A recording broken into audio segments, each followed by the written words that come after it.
കർത്താവിൻ്റെ അതിവിശുദ്ധ നാമം വാഴ്ത്തപ്പെടുമാറാകട്ടെ. മീഖയുടെ പുസ്തകം 4-ാമത്തെ അധ്യായം അതിൻ്റെ 5-ാമത്തെ വാക്യത്തിൽ നാം ഇങ്ങനെ വായിക്കുന്നു: സകല ജാതികളും താന്താങ്ങളുടെ ദേവന്മാരുടെ നാമത്തിൽ നടക്കുന്നുവല്ലോ, നാമും നമ്മുടെ ദൈവമായ യഹോവയുടെ നാമത്തിൽ എന്നും എന്നേക്കും നടക്കും എന്ന് വെച്ചാൽ ജീവിക്കും.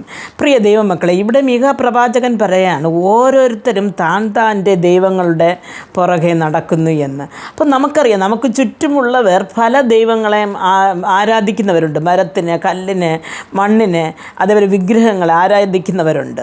അപ്പോൾ നാം ആരാധിക്കുന്നതോ നമ്മുടെ ജീവനുള്ള ഒരു ദൈവത്തെയാണ്. അപ്പം ഏത് ദൈവത്തെ ആരാധിക്കുന്നുവോ അവരെ പുറകെ അനുഗമിച്ച് അവർ എവിടെ ചെന്ന് ചേരും എന്ന് അവർക്ക് തന്നെ അറിഞ്ഞുകൂടാതെ ജീവിച്ചു പോകുന്നു. പ്രിയ ദൈവ പൈതലെ, ഒരു ജീവനുള്ള ദൈവത്തെ ആരാധിക്കുന്ന നമുക്ക് നിർബന്ധമായിട്ടും ഒരു പ്രത്യാശയുണ്ട്, നമുക്ക് സ്വർഗത്തിൽ പോകാമെന്ന്. അപ്പോൾ അങ്ങനെ ഒരു നാം എന്നേക്കും എന്ന് പറഞ്ഞാൽ എന്നേക്കും എന്ന് പറയുമ്പോൾ 10 ദിവസം ഈ ദൈവത്തോടും 10 ദിവസം ആ ദൈവത്തോടുമല്ല.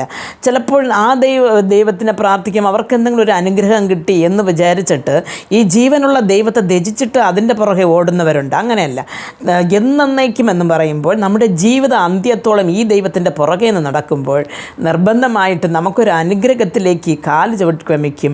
അപ്പോൾ നമുക്ക് അങ്ങനെ നടക്കാൻ ദൈവം കൃപ നൽകട്ടെ. പ്രാർത്ഥിക്കാം. ഞങ്ങൾ അതിവാത്സല്യമായി സ്നേഹിച്ച് വഴി നടത്തുന്ന ആ സ്വർഗസ്ഥ പിതാവേ, ഞങ്ങൾ ഈ ഭൂമിയിൽ ജീവിക്കുവോളം കർത്താവേ, ദൈവമേ, പല ദൈവങ്ങളെ അന്വേഷിച്ച് നടക്കാതെ ജീവനുള്ള ദൈവത്തിൽ തന്നെ ആശ്രയം വെച്ച് അങ്ങയിൽ തന്നെ ജീവിപ്പാൻ ഞങ്ങൾക്ക് ഓരോരുത്തർക്കും കൃപ നൽകണമേ.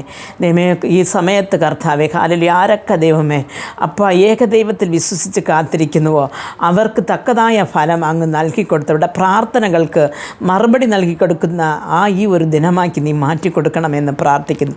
നിൻ്റെ മക്കളുടെ കണ്ണിലുള്ള കണ്ണുനീരൊക്കെ നീ തുടച്ചു മാറ്റണമേ. നിൻ്റെ കൃപയിൽ തന്നെ വഴി നടത്തണമേ എന്ന് പ്രാർത്ഥിക്കുന്നു. യേശു ക്രിസ്തുവിൻ്റെ നാമത്തിൽ പ്രാർത്ഥിക്കുമ്പോൾ പ്രാർത്ഥന കൃപയോട് നൽകണം നല്ല പിതാവേ. ആമേൻ.